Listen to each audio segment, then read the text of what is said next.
नमस्कार। व्यावहारिक आयुर्वेद भाग 38 वैद्य सुश्रुत गाडगिल। पादाभ्यंग के बारे में हम देख रहे हैं और इसमें आगे आगे होने वाले बेनिफिट्स जो हैं वो अभी हम देखेंगे। चरक सूत्र स्थान अध्याय क्रमांक 5 श्लोक नंबर 91 इसमें हम आए हैं। जायते सौकुमार्यै च बलं स्थैर्यं च पादयोः दृष्टिः प्रसादं लभते मारुतः च उपशाम्यति। इसमें चरकाचार्य बताते हैं पादाभ्यंग के बारे में ही 3 श्लोक हैं जैसे मैंने बताया था, तो उसमें से आज दूसरा श्लोक ले रहे हैं। सुकुमारता ये जो हैं ये जो हम एक मराठी हिंदी में कहते हैं कि शरीर जो हैं वो घटित रहना, सुडौल रहना, इन शेप रहना, ये जो है ये सुकुमारता में आता है। उसमें काठिन्य न होना, स्टिफनेस न होना। तो ये जो चीज़ हैं वो पादाभ्यंग करने के बाद आपको प्राप्त होती हैं। बलम स्थैर्यम च पादयोः, दोनों पैर में बल मतलब शक्ति और स्थैर्य मतलब स्थिरता, ये दोनों चीज़ें आ जाती हैं। हमारा जो भी दैनंदिन काम है उसमें पैरों का और हाथों का काम काफ़ी है। चलने वाला जो काम है वो सारा अपने पैरों से ही होता है।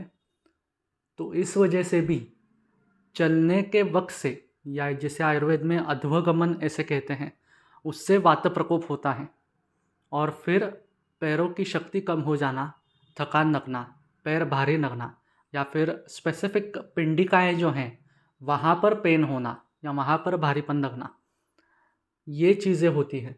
तो अगर डेली आप अभ्यंग करते हो तो ये चीज़ें ना होकर पैरों पर बल और स्थैर्य, ये दोनों चीज़ें अपने आप प्राप्त हो जाती हैं। दृष्टि प्रसादम लभते, ये एक अनोखा पादाभ्यंग का बेनिफिट है।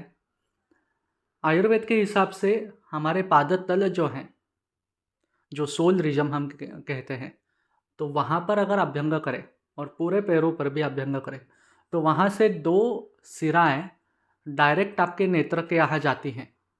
तो ऐसे रेफरेंसेस आयुर्वेद में हैं। तो उस हिसाब से पैरों पर जो भी क्रिया की जाती है उसका इनडायरेक्ट परिणाम जो है वो अपने आँखों पर आपको मिलता है। ये कई पेशेंट्स में और मैंने खुद ने भी अनुभव किया है कि सिंपल गाय का घृत घी अगर रात में सोने से पहले पैरों तल पर लगाएं तो आँखों में ठंडाई महसूस होती है। अब ये एक दिन में रिज़ल्ट नहीं आएगा, जैसे आप 4-5 दिन करते जाएंगे तो उस हिसाब से रिज़ल्ट आता है। अभी बाहर भी आप कई जगह देखेंगे कांसे की थाली या फिर कोई कटोरा वो लेकर उसके ऊपर घी लगाकर वो घीसते हैं, तो उससे बॉडी की हीट निकल जाती है, ऐसा एक कहना है।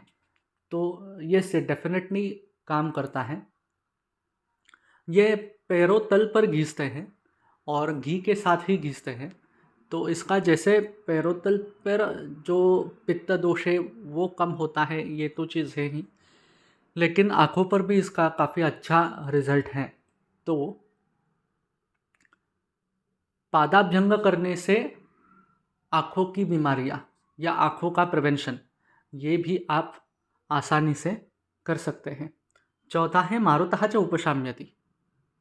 वात दोष जो है, जो अध्वगमन जो मैंने पहले बताया, चलना फिरना दौड़ना इस वजह से बढ़ता है, तो वो कम होता है।